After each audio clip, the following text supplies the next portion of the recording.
Shalom saudaraku, salam sejahtera dalam kasih Kristus. Jumpa lagi dengan saya, Didi Duli. Kita akan belajar berapologetika bersama-sama di channel ini. Yahya Waloni, meskipun dia katanya sudah bertobat waktu dia keluar dari penjara itu, ternyata dia masih tetap Waloni yang sama, yang suka menghina dan menghujat kekristenan. Contohnya dalam video kali ini ya, jadi dia mengatakan bahwa kitab orang Kristen itu hanya 5% yang asli. 95-nya itu dongeng, katanya dalam ceramahnya ya. Sebelumnya mari kita bersama-sama melihat videonya berikut ini.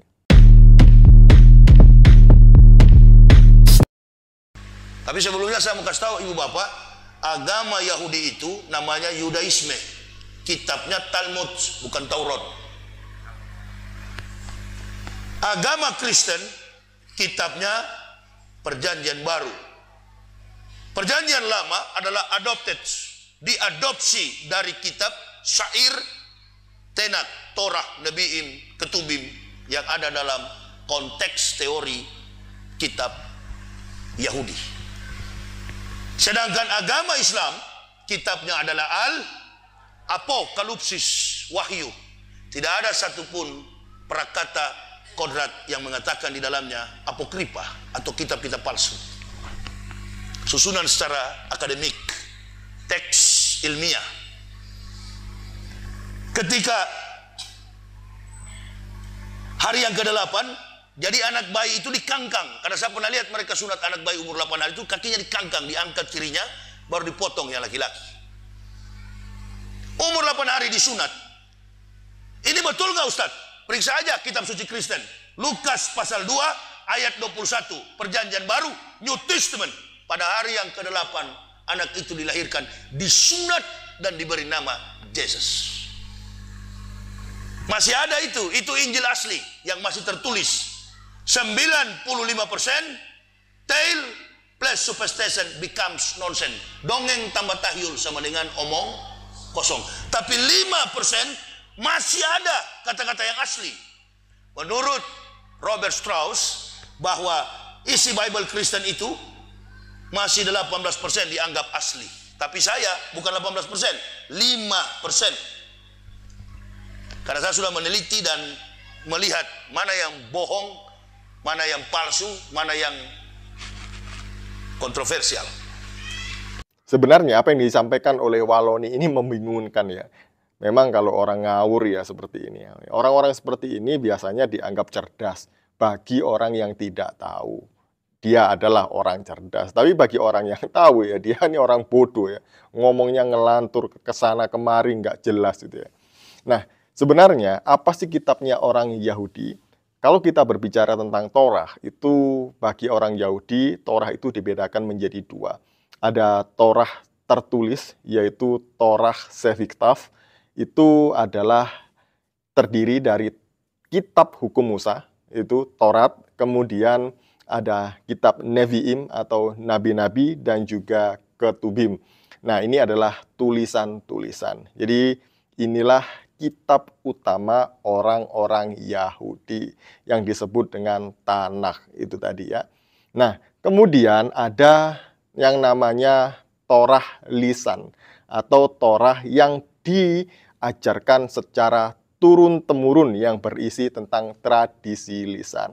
Torah ini disebut dengan Torah Sefal Peh atau Torah tradisi lisan tadi itu. Yang kemudian namanya populer menjadi Talmud. Jadi isinya ya mengenai hukum tradisi lisan yang dipelihara secara turun-temurun oleh orang-orang Yahudi. Talmud sendiri itu ada banyak bagian-bagiannya ya. Ada Midras, ada Misnah, ada Gemara, dan banyak sekali jenis-jenisnya. Ya kalau kita pelajari ya nggak cukup dalam satu video pendek ini. Tapi secara singkat itulah kitab yang dimiliki oleh orang-orang Yahudi. Jadi ada Torah yang tertulis, yaitu Torah yang dalam arti Tanakh tadi itu ya. Taurat, 5 hukum Musa, kemudian kitab nabi-nabi, dan juga kitab tulisan-tulisan.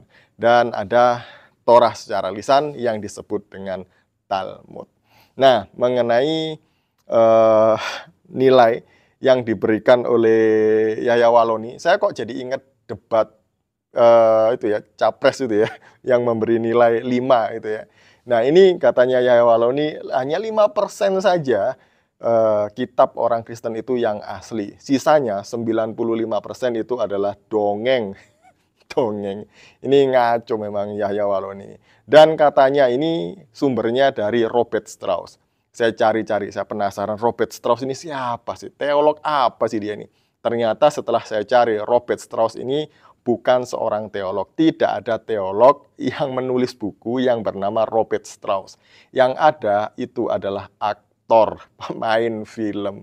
Ya ampun, Walloni. Atas dasar apa dia mengatakan bahwa kitab suci orang Kristen itu tinggal 5% yang asli?